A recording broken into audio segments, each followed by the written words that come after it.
Hello guys, আপনারা কেমন আছেন? আশা করি সবাই খুবই ভালো আছেন। এখানে কালাইন কুরকুরি পার্ট 4।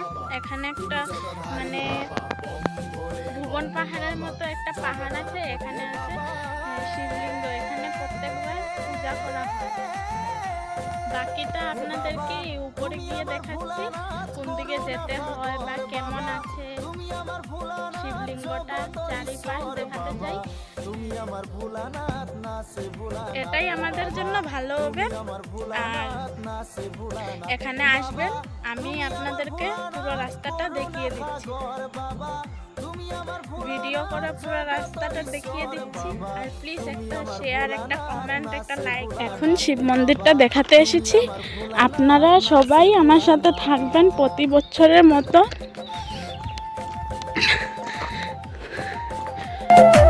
প্রতি বছর পুজো হয়, আপনারা আসবেন, ভক্তগণ সবাই আপনারা আসবেন আর এখানে এসে পুজো করে যাবেন।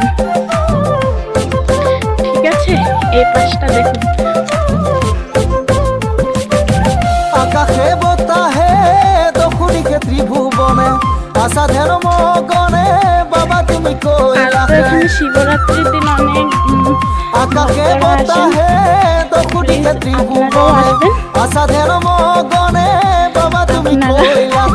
নপরে আমার দৃষ্টি হে ভোলানাথ তুমি নিরাকার। হে বাবা তুমি আমার ভোলানাথ না সে ভোলানাথ।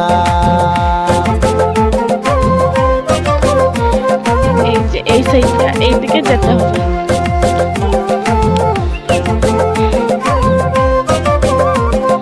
আর তো প্রতি বছর মেলার মতো হয়, আপনারা একবার আসলে বারবার আসতে চাইবেন। এখানে অনেক ভক্তরা আসেন, জগতর প্রতি হর বাবা তুমি মহাদেব। হাতে বাজরম বড়ু খাই ভাঙর লাড়ু জগতর প্রতি হর বাবা তুমি মহাদেব। আপনাদেরকে দেখিয়ে দিচ্ছি এখানে মানে কিরকম মানুষ করা হয় বা আগে এখানে আসলে মানুষ ওই যে বাঘ বলে না, বাঘ, সেটাও পাশে মানুষ করা হয়। আবার পূজার দিন এখানে এই যে আপনারা দেখতেই পাচ্ছেন, এখানে এই যে গর্তটা আছে না, এখানে আছে না, এখানে জল উঠে, এখান থেকে মানুষ, এখান থেকে জল উঠে।